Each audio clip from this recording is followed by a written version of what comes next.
Right, welcome ladies and gents, House of the Dragon, Episode 5 review. Always enjoyable, this show.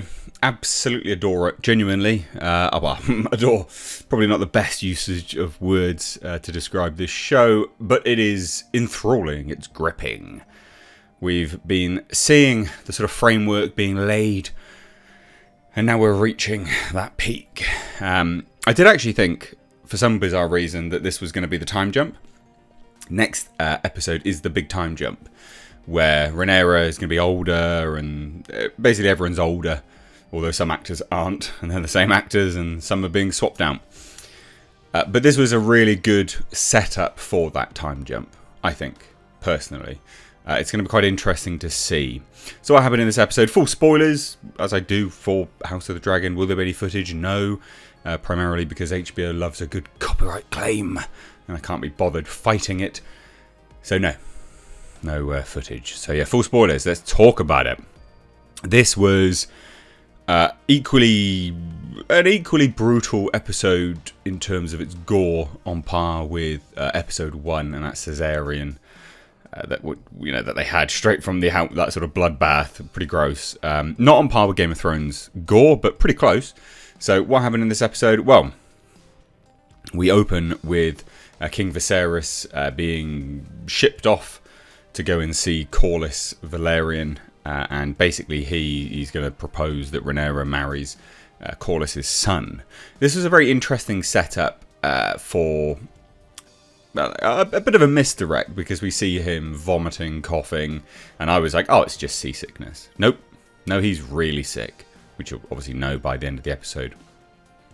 Spoiler alert, he dies, basically. Well, looks like he's dead anyway.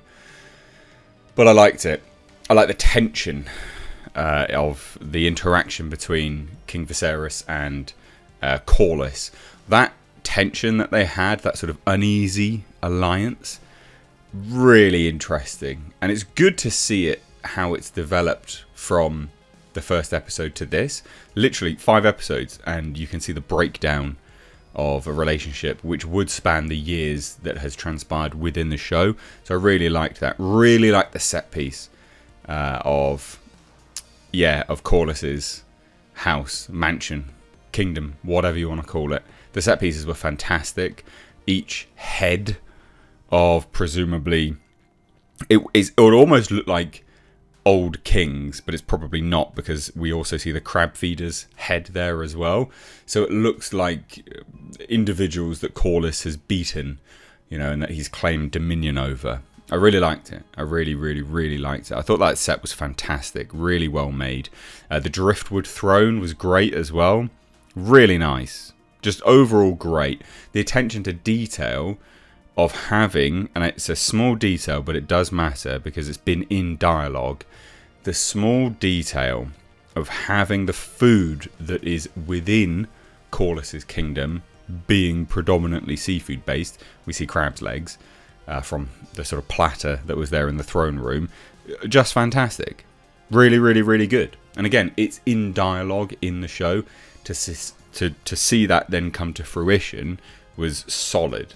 Really, really good. From there, we see Rhaenyra and Corlys' son walking around, and Rhaenyra basically says, "Look, we'll do our duty, we'll be married, but aside from that, we'll go and do our own thing.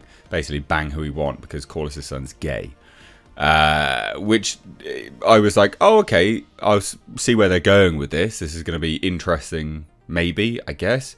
Just because it was quite seemingly came out of left field. I don't think that there had been any hints of that earlier on, sorry. So I was like, oh, okay, where are they going to go with this? Boy, did they go somewhere with it. So the knight that is alongside Corlys' son is his lover, and upon the sort of celebratory meal, he obviously notices Sir Criston looking at Rhaenyra, and he clocks it, and he goes, ah, right, there we go. We know who Rhaenyra wants to bang, or who has been banging. I'm going to go and speak to him.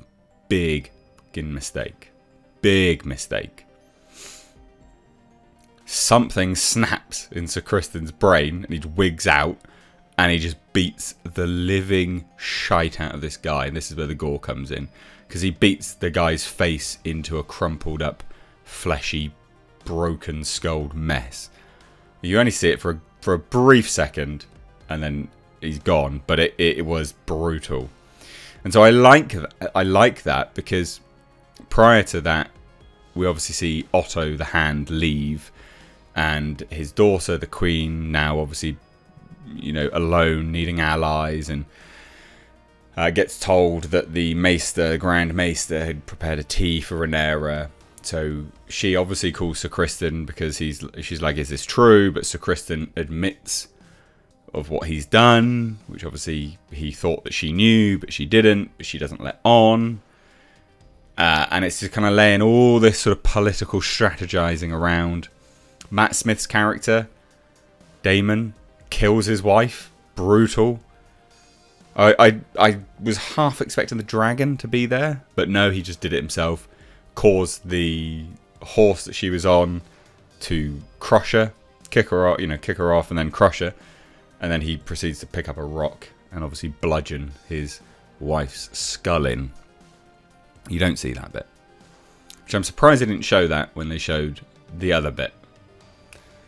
So I don't know who's calling what creative gory shots on this show, but it's interesting. And then from there, we see, I can't quite tell if King Viserys has grayscale or not, but his arm looks proper mangy. And then as soon as Rhaenyra and Corlys' son are wed, I keep forgetting his name. So, but the king collapses, and presumably he's dead, because the next episode is a time jump. So presumably he's dead now. But it was a fantastic episode.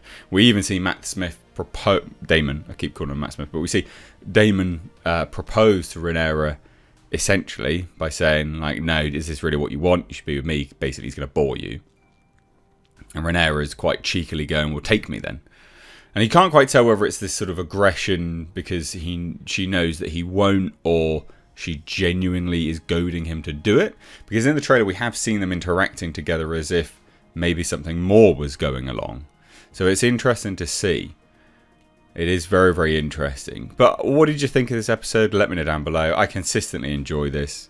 The music was staggeringly good in this one. Really, really, really good. Really good. So let me know what you think. Cheers, guys. Take care.